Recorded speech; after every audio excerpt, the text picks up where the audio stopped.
Hello people, welcome to part 2 of the Distributor of Doom in Project Chevy. Today, I'm going to be putting some of this primer junk on that. We've got to sand it. I'm going to use the new grinder because the old one broke.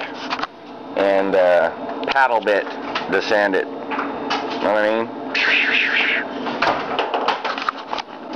So we're going to do that. Joe had to rebuild his distributor, which he did. You just take the coil out of the top of the distributor cap, put it in there, push the pins down, tighten the 3 bolts back up here. Yeah, rather than buy the whole setup, it was 25 bucks.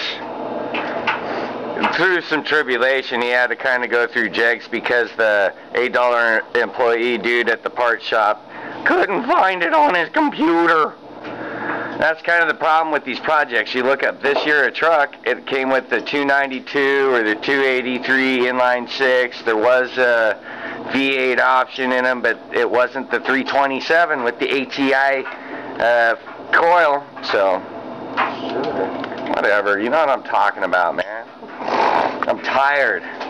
We got a couple hours to get this done, so I better quit talking and get to sanding.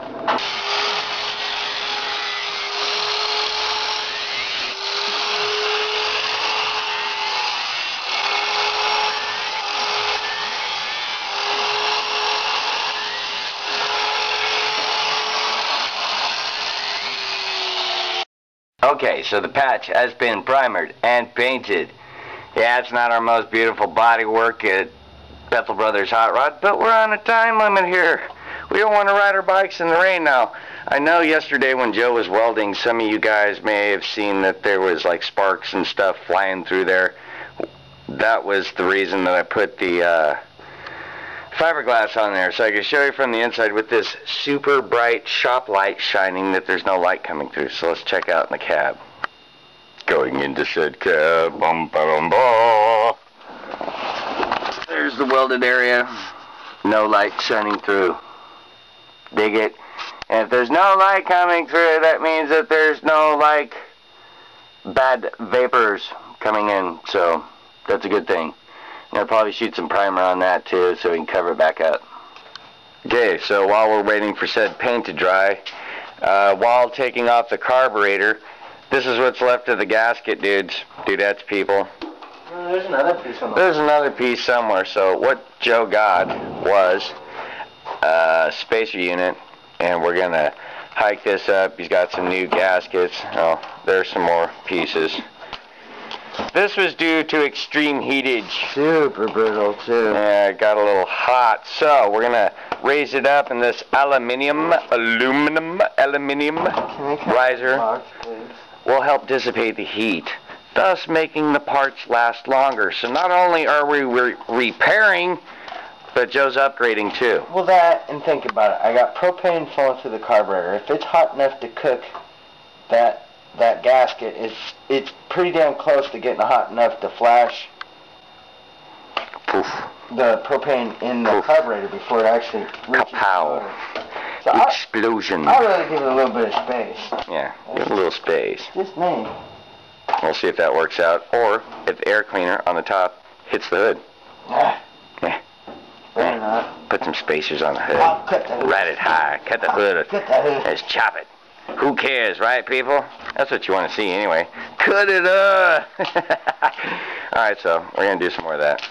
And then we'll show you. So you remembered what it looked like before and after. And see how that, I told you that light was bright. Can't even see the dirty white finger. They're here!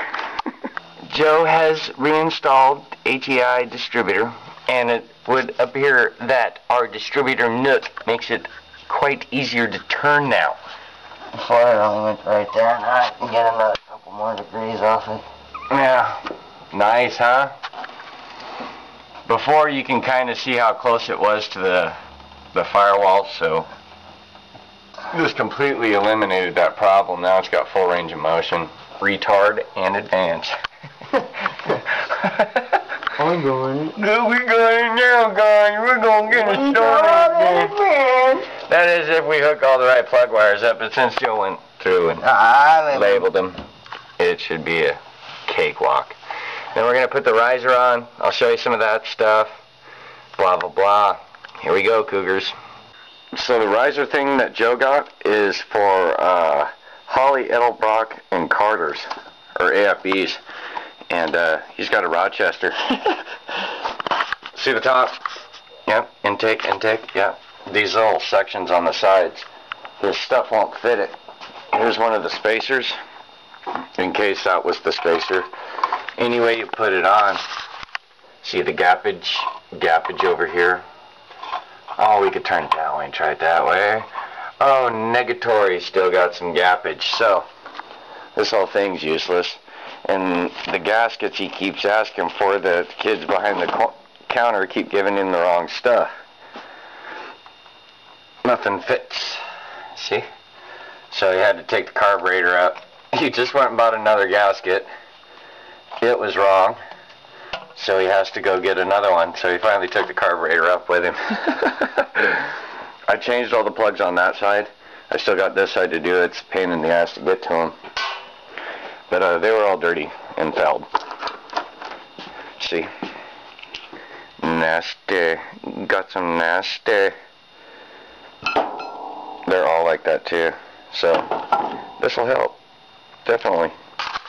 Joe just got back from Loomis, California. He had to drive all the way there to get the gasket. See how there's no gaps like we're on the other ones? Yay, team. We're getting real close. The plugs are all done and gapped. I just gotta hook stuff up and start it a million times so the propane will flow through. Put the filter on, bolt down the car. We're almost there. Darn. Just said it was a little cold ride. New filter's on with the gasket. Everything's hooked up. Hopefully the timing's somewhat right. It looks about close to what it was last time. It won't fire the first time we just turned the propane on, so.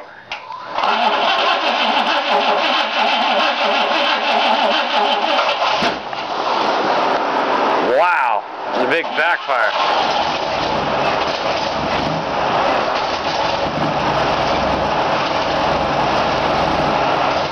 Sounds like we got some timing to deal with.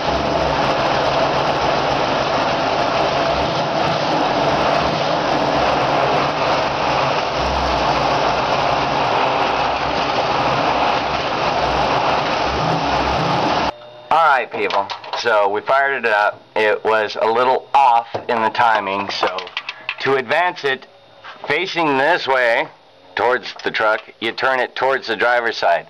To retard it, you go towards the passenger side. Sorry, there's a little Freudian slip there. Anyway, you can tell by where it's sitting in there, maybe a little advanced lighting from the program of doom. We'll show you how much tolerance in space that has now. Oh yeah, that's better. Whereas before, there's no way it would have been able to would have been in the firewall. Be advanced there. So now it's running a little bit smoother, and that could have something to do with the more horsepower giving you K&N filter. I mean, or it could be the new plugs too. I think it's because the distributor isn't fucking stopped. I mean, we got it closer to. Yeah, I actually don't know how it fit in there before, to be honest. I have no idea. But now it fits. It's like, oh, okay, thank you. So there you have it, people. We did it. Cha-ching.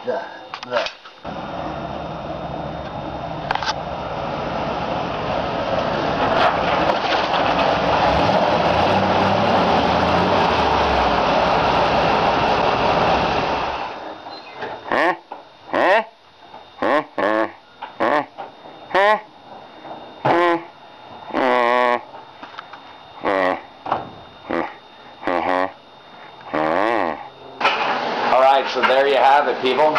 All done. I didn't think we'd make it at times, and I got shocked once or twice, but that was it.